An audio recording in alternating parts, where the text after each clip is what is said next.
बिरसा मुंडा को सत सत नमन करता हूँ। जनजाति गौरव दिवस की आप सभी को हार्दिक शुभकामनाएं और बधाई देता हूँ।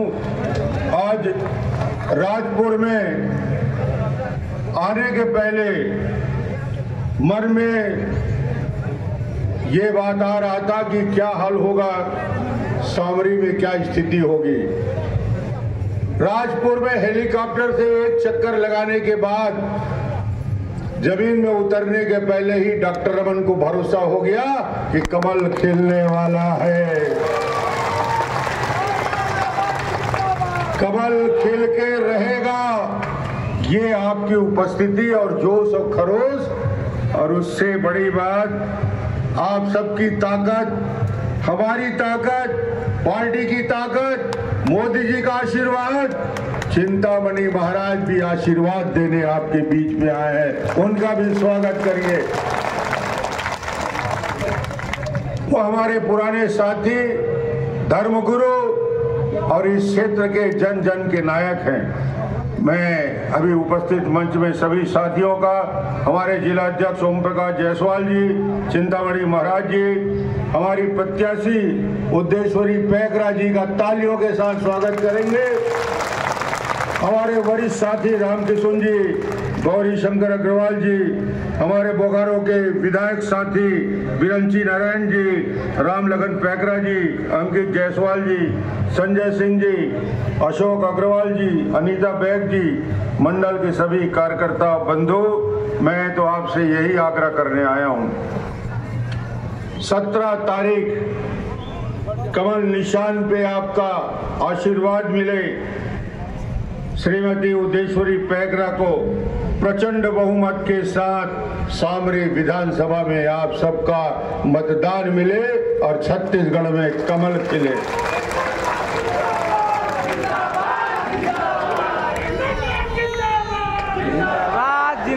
इस बार आपने और हमने एक दिवाली तो मना ली, मगर इस बार 2 दिवाली और मनाना बाकी है, आपको भी और हमको भी। एक दिवाली 3 दिसंबर को जब वोटों की गिनती होगी, कमल खिलेगा, तो 3 दिसंबर को दिवाली मनाएंगे आप और हम। 22 जनवरी को फिर से दीपावली मनाएंगे। राम लला 500 साल बाद अयोध्या में जन्म स्थान में विराजेंगे।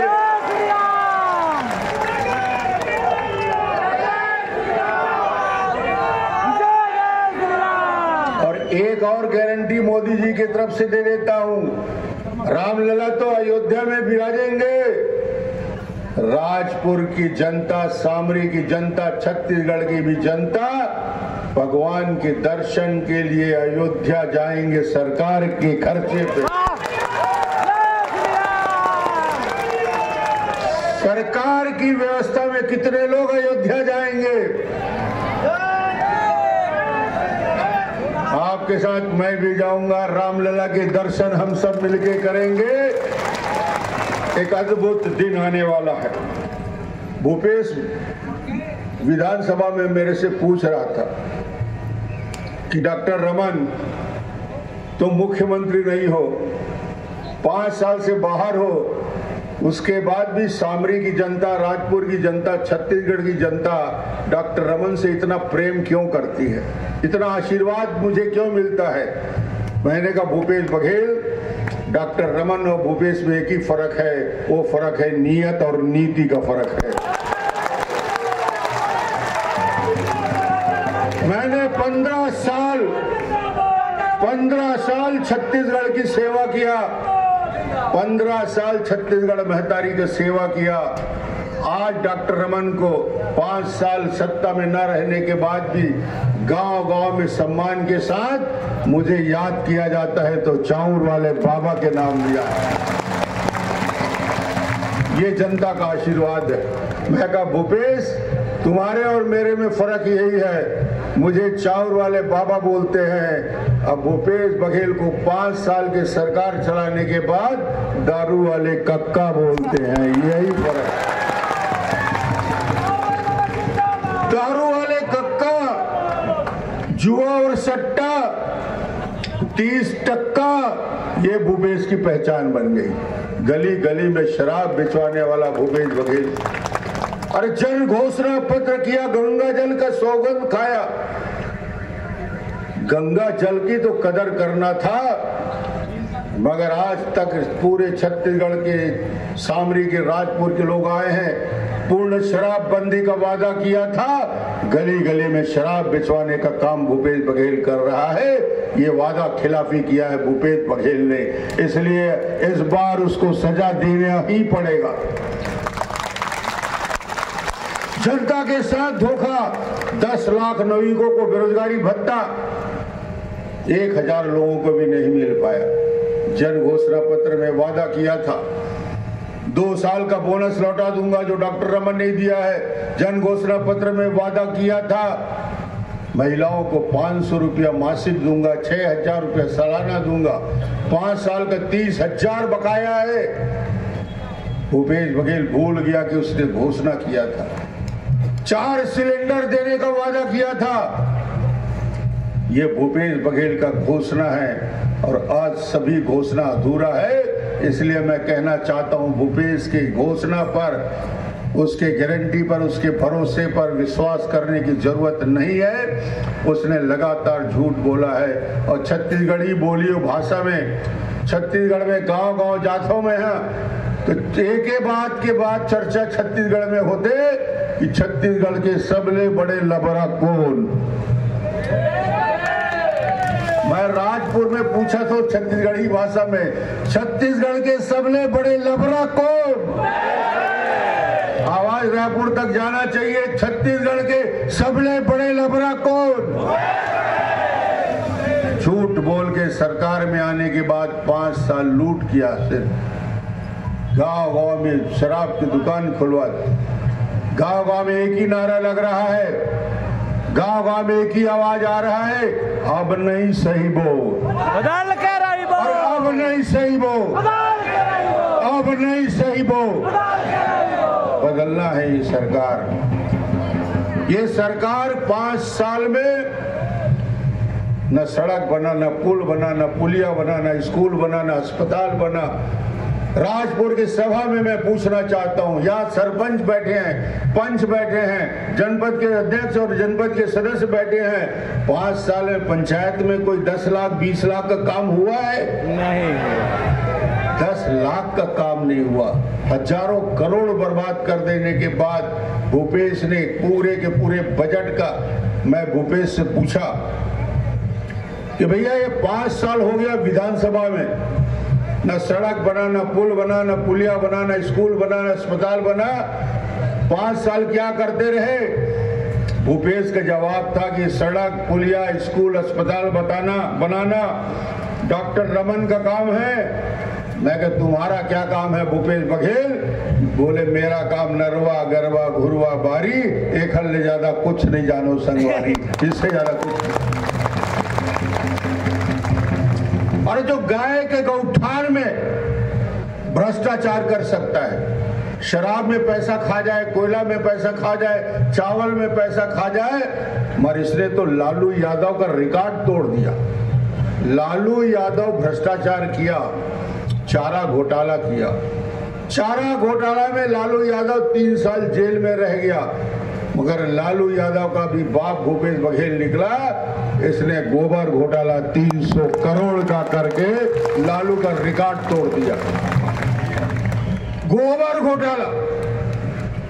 और तो और शर्म नहीं आती किसी मुख्यमंत्री को। पीएससी में युवकों की भर्ती होती है, तहसीलदार बनता है, नायब तहसीलदार बनता है, एसडीओ बनता है, डिप्टी कलेक्टर बनता है। पीएससी में भर्ती करते हैं। पीएससी में भर्ती में युवा पूरा अपना जीवन की मेहनत लगा देता है। गरीब माँ बाप पूरा कोचिंग करा के जीवन खपा देते हैं, लाखों रुपया खर्च कर देते हैं बच्चों के लिए। मगर भूपेश के राज में जब डिप्टी कलेक्टर के लिए, तहसीलदार के लिए पीएससी का परीक्षा होता है, रिजल्ट आता है तो मालूम होता है सिलेक्शन उसी को होता है जो 50 लाख से 1 करोड़ रुपया देता है। भूपेश बघेल उसमें भी पैसा था। हाई कोर्ट ने कहा बेईमानी हुई है, इसको रोक दिया जाए। पीएससी के चेयरमैन के भाई, भतीजा, चाचा, काका सबके लड़के डिप्टी कलेक्टर बन गए, आपका परिवार का नहीं बनेगा। मगर हमने कहा है कि जैसे ही सरकार बनेगी पीएससी के घपले का जांच पहले कराएंगे, दोषी को खिलाफ कार्रवाई। आज मैं कुछ मोदी जी की बात कहने आया हूं। हमारे प्रधानमंत्री जिसका विश्वास देश नहीं दुनिया करता है, आज मैं मोदी जी के गारंटी की बात करने डॉक्टर रमन आपके बीच खड़ा है। आप डॉक्टर रमन पर भरोसा करते हैं, डॉक्टर रमन और हम सब मोदी जी पे भरोसा करते हैं। मोदी जी ने कहा चिंता करने की जरूरत नहीं है। छत्तीसगढ़ वालों को धान में पिछली बार कमी रह गई थी, मोदी जी ने कहा सब कमी मैं दूर कर देता हूं। 3100 रुपया में 21 क्विंटल धान, 1 एकड़ में 65,000 रुपया की धान खरीदी, भारतीय जनता पार्टी की सरकार बनी। 65,100 रुपया, कांग्रेस जो देगी वो 64,000। मोदी जी ने कहा चिंता मत करो, जितना धान खरीदना है एक एक दाना धान खरीद लो, मैं बैठा हूं दिल्ली में डॉक्टर रमन, चिंता नहीं करना है। 3100 रुपया का कीमत, 2 साल का बोनस जिसकी वजह से हम लोग पीछे रह गए, विपक्ष में बैठ गए, मोदी जी ने कहा उसकी भी चिंता नहीं करना है। 25 दिसंबर को अटल बिहारी वाजपेयी के जन्मदिन में 4200 करोड़ रुपया आपके खाते में जमा हो जाएगा। 25 दिसंबर तारीख तय है, 25 दिसंबर। आपको आवेदन देने की जरूरत नहीं है और बोनस के लिए घूमना नहीं पड़ेगा। 1 बार, 2 बार, 3 बार, 4 बार चक्कर नहीं लगाना पड़ेगा। हम बोनस पूरा 1 बार देंगे, पूरा बोनस 1 बार में दिया जाएगा। बारदाना के लिए घूमना नहीं पड़ेगा। बारदाना की पूरी व्यवस्था भारतीय जनता पार्टी की सरकार बनेगी, बारदाना की व्यवस्था होगी। महतारी जतन योजना में मोदी जी ने कहा है बहनों को बता देना कि छत्तीसगढ़ की हमारे बहनों को सरकार बनते ही पहले कदम उठाएंगे। हमारी बहनों के नाम से बैंक में खाता खोलकर प्रति महीना 1000 रुपया, साल में 12,000 रुपया उनको खाते में जमा होगा। 1 साल के लिए, 2 साल के लिए नहीं, चुनाव के लिए नहीं, जीवन भर के लिए योजना शुरू हो रही है आपकी हमारी बहनों के जीवन। ये मोदी जी की गारंटी है। आपने कागज भर लिया तो अच्छा है, नहीं भरा तो भर लीजिए, उसके बाद आप भूल जाइए। डॉक्टर रमन बाकी चिंता करने के लिए तैयार बैठा है, उसके लिए हम बहनों के जीवन में खुशहाली आए। इन योजनाओं का जन्म होता है। बेटी जन्म होगी गरीब घर में, 1.5 लाख का उसको गारंटी कार्ड मिलेगा। यानी पैदा गरीब घर में बेटी हुई और वो लखपति हो जाएगी, ये गारंटी भी मोदी जी ने दिया।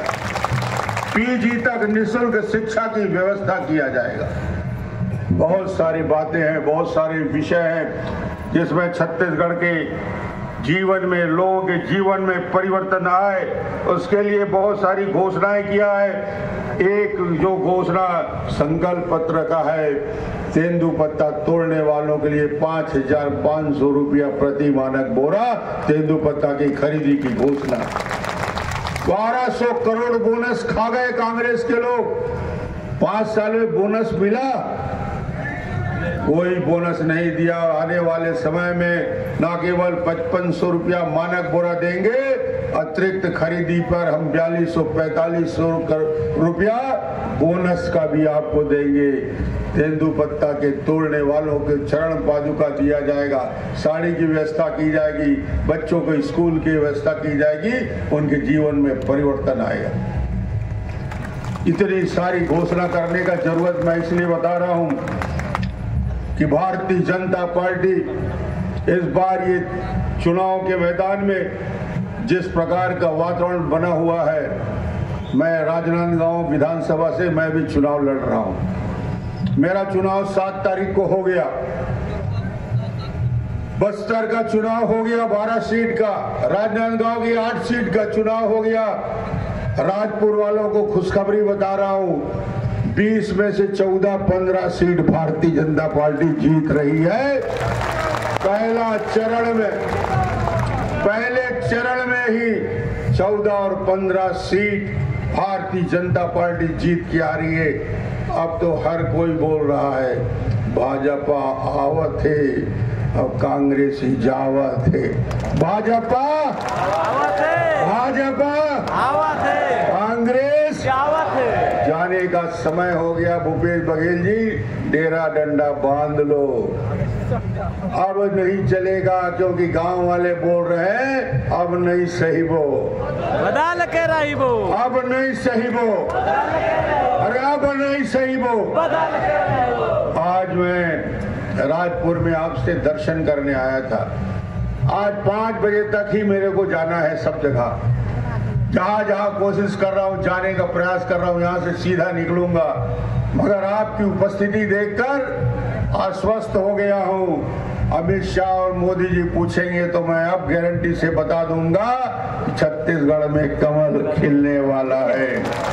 राम भक्तों की टोली ने संकल्प लिया है, यहाँ भी कमल खिलेगा और अयोध्या में भी 22 तारीख को रामलला जनवरी में बैठेंगे और हम सब उसके दर्शन के लिए जाने वाले हैं। सबकी तैयारी है। बोले भारत माता की, भारतीय जनता पार्टी जिंदाबाद, जिंदाबाद, जिंदाबाद, भारतीय जनता पार्टी जिंदाबाद। उद्देश्वरी पैकरा जी को आपका वोट, सहयोग, समर्थन, आशीर्वाद मिले, यही कहने में इतना दूर चल के आया था। दोनों हाथ उठा के ताली बजा के उद्देश्वरी जी को आपका सहयोग मिले। 2023 में भारतीय जनता पार्टी की सरकार तो बना रहे हैं, 2024 भी आने वाला है, फरवरी में चुनाव होगा। एक संकल्प और लेना है, नरेंद्र मोदी जी को तीसरी बार इस देश का प्रधानमंत्री बनाना है। दोनों हाथ उठा के ताली बजा के मोदी जी के लिए बहुत बहुत धन्यवाद, बहुत बहुत आपका आशीर्वाद।